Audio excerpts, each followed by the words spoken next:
This is an object of immense arcane power. It's not just any ordinary magic item. This is possibly the most powerful artifact to ever exist. Because within it exist all other artifacts, all other magic items. And more than that too. Encapsulated by its eternal, borderless prism are equally infinite worlds and entities of fathomless beauty, horror, and complexity. The possibilities that exist within this crystalline sphere are endless. This is the gateway, the wormhole, the portal to the living, breathing multiverse of myth and legend. This is the Orb of Immersion.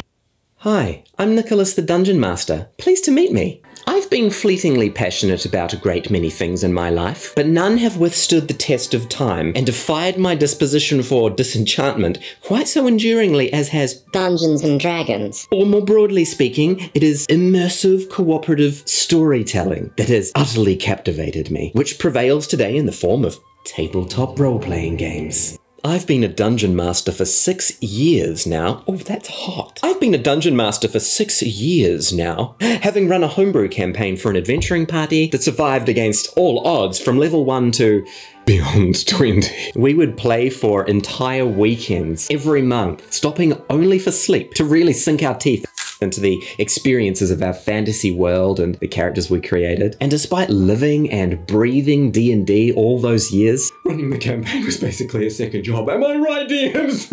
I feel like I'm only just beginning to scratch the surface of what this super powerful medium of immersive storytelling is capable of. I'm going deep here. My romance for world building and character creation has only intensified over the years. It's metamorphosed into a mad infatuation I'm all too happy to be consumed by. And hey, isn't all passionate love a touch of insanity? The best kind of insanity. But if you'd permit me to be vulnerable for a moment. Not that you have a choice. I must confess, I'm a little insecure about my obsession. Is immersion the same as escapism? Am I losing myself in a fantasy world because the real world is too painful and difficult for me?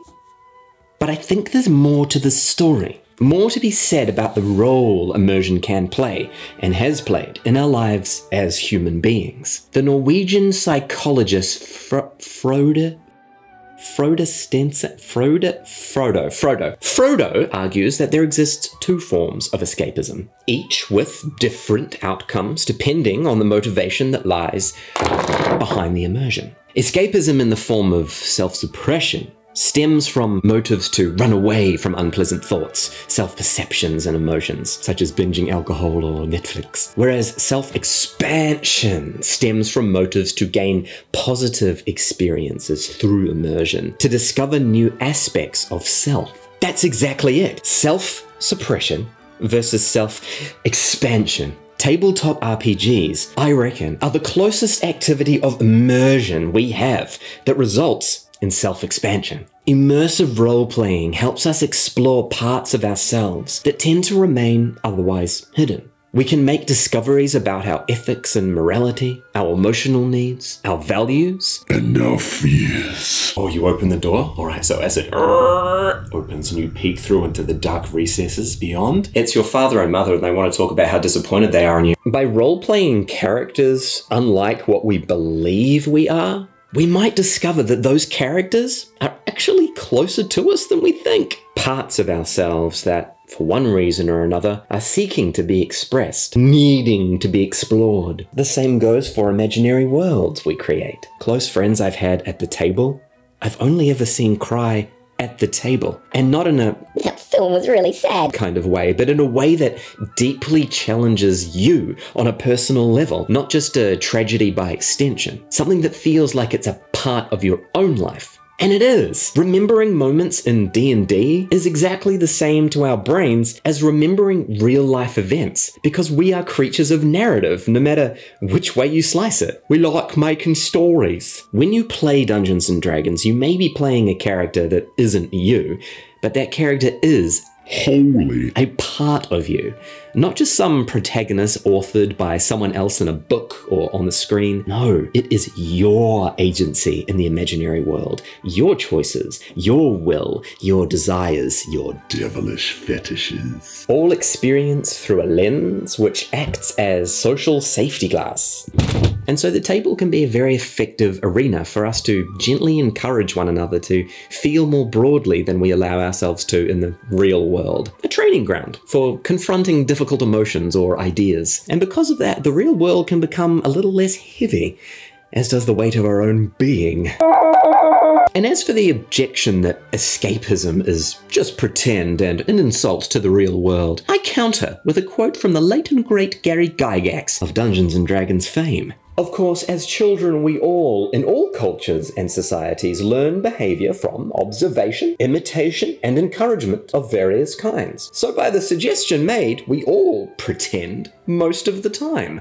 And that's another wonderful side effect of immersive role-playing, I think. We may come to question some of our previously held beliefs and ideologies and where they came from, which enables us to better empathize with people of different backgrounds to our own. We gain a wider view of what the human experience has to offer by pretending to be other people, with other bonds, flaws, and ideals. Other traumas, exposures, and upbringings. And this only results in more acceptance, understanding, and ultimately, love. And I can't fathom anything wrong with that one bit. We're all kind of like this glassy sphere, not made of light, just refracting whatever shines into it. So at the end of the day, we're all just orbs of immersion of differing shapes and angles, immersed in whatever narrative we happen to have been plonked in. And that gives us a superpower. A superpower to transform and enrich our inner lives, where we can be more connected to ourselves and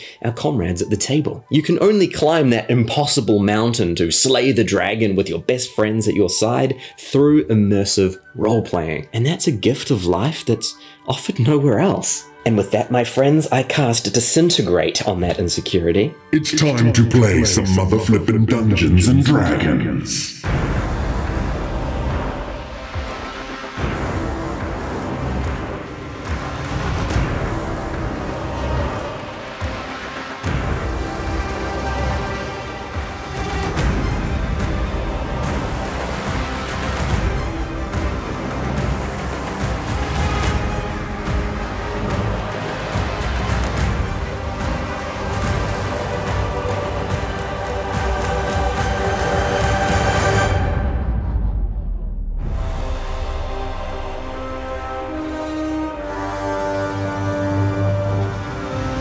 Why does he have a butthole?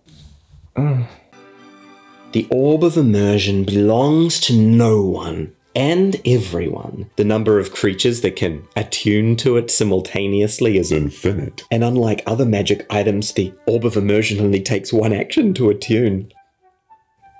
I do say, this orb of immersion provides me with quite the perspective. Are we done? I think that might be it. I am sweaty like a motherfucker.